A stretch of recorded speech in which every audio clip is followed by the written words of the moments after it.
We will now have our second speaker on the proposition, Miss Bunny Stewart, who will be speaking for 7 minutes. Moderator, I stand in support of my partner and in support of the move which states the increased number of women in the workplace has negatively impacted children. My partner has taken me on a journey and has firmly established this fact. I will now remove any remaining doubts concerning the negative effect working women are causing their children. One common problem of small children whose mothers and fathers work outside the home deals with cognitive development. According to a recent study posted by the Biomedical Library of the University of Minnesota, children of working parents struggle with cognitive development more than those of stay-at-home moms. This study revealed that children of mothers who work 30 or more hours a week lagged developmentally. The study implied that it is more important that the child receive one-on-one instruction and discipline from his or her primary and biological parents.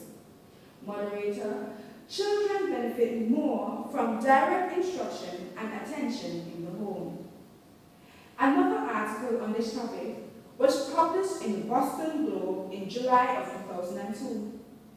This article revealed that children of mothers who work full-time before the children are 9 months old have poorer mental and verbal skills at the age of 3 than those whose mothers stay at home to help train and prepare their children. Moderator, this is the largest government child care study. Let me repeat, they have found that early maternal employment has negative effect on children's intellectual development.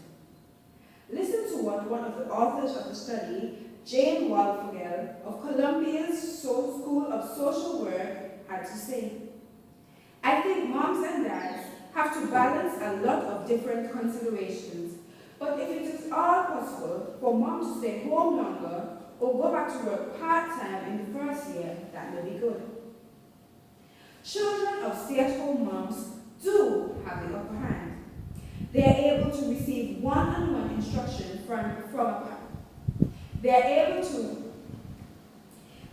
to receive one-on-one instruction from a primary caregiver. They are also able to develop mentally and cognitively at a quicker rate. Moderator, not only are the number of working mothers increasing, but they are returning to work a lot sooner. What effects does this have on children? The research shows mothers who return to work after their baby is born is risk causing serious damage to the child's prospects in later life. Such children are more likely to do worse at school, become unemployed, and suffer mental stress than youngsters whose mothers stay at home to bring them up. These findings from the Institute for Social and Economic Research are an endorsement of the instincts of thousands of women who either give up work or drastically cut down their job commitments to devote most of their time to raising a young child. According to the study, the impact of having a full-time working mother on a child's education is similar to growing up in a single-parent family. If a mother returns to work, say the researchers, the child is 20% less likely to get an A-level. Mr. Moderator, it is not just a matter of a parent staying home. They also reject the idea that a child is helped if the father stays at home, showing that his absence has little effect on the child's educational success. As my colleague established, family is fundamental to a functional society. The children of working mothers spend the day at childcare or have a babysitter during after-school hours.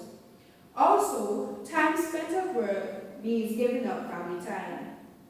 When a tired mother comes home at night, how much energy does she have to spend with her family? Little Johnny is left with his toys, wondering why mom does not have time for him. The husband feels neglected, putting a strain on marriages.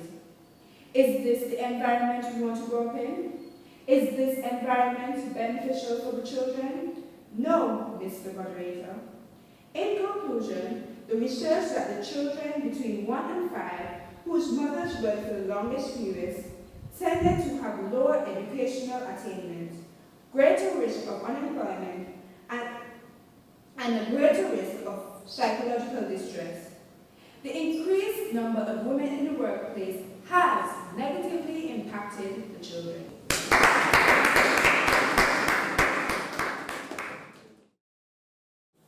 We will now have our second speaker on the opposition, Colin Brathwaite, who will be speaking for 7 minutes.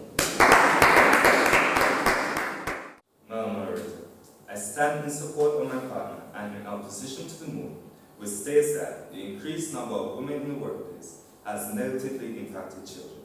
My partner has shown that the increased number of women in the workplace has strengthened the 4 main rights of a child, as articulated by the United Nations. I'll further reinforce our case by showing how the increased number of women in the workplace has positively impacted children in the Caribbean region. I'll conclude by showing that working women worldwide have a positive relationship to children outcomes. I'll start by examining the African Caribbean family. In the Caribbean, over 30% of households are run by women. Most shockingly is the total absence of men. Rodman Hyman, in his book, The Culture of Poverty in Negro Trinidad, captures the role of the African Caribbean father, and I quote, "The duty of minding the children falls upon the father, regardless of where he is living or what marital relationship he is in. An outside child counts as much as a child born within a living or married relationship. And is ideally expected to receive the same amount of support. In actual fact, however, where the father is living away from the mother and child, he usually provides financial assistance in a very irregular fashion and contributes only a portion of what is needed to support the child.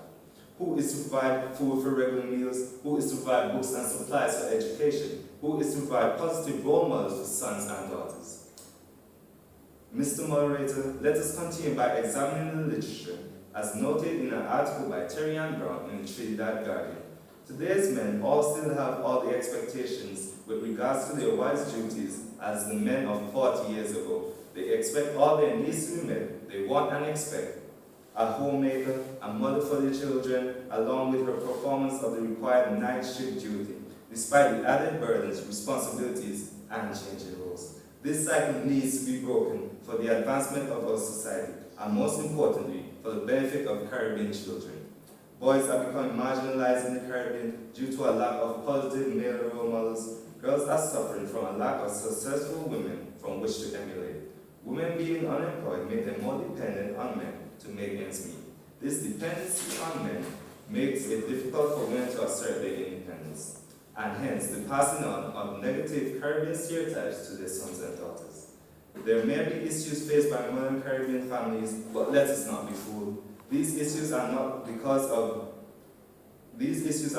by the increased number of women in the workplace. They are caused by the lack of men in their family and children's lives. There is a culture in the Caribbean known as child shifting. This practice shifts the responsibilities of child rearing from the biological mother or parents to relatives or close friends. The shift may be permanent or temporary. It may last anywhere from a few days to several years, as shown by Russell Brown, Norville, and Griffith in their paper, Child Shifting, a Survival Strategy for Teenage Mothers. It usually occurs because of the inability of the parents to take care of the children, and is more common among low-income African Caribbean families. Evans and Davies, in their paper, Overview Issues in Child Socialization in the Caribbean, estimate that approximately 15 to 30% of children grow up with relatives or neighbors and not their parents. These children are not shifted because the mother has a lack of affection for the child, Mr. Moderator, but because she recognizes her inability to effectively care for the child.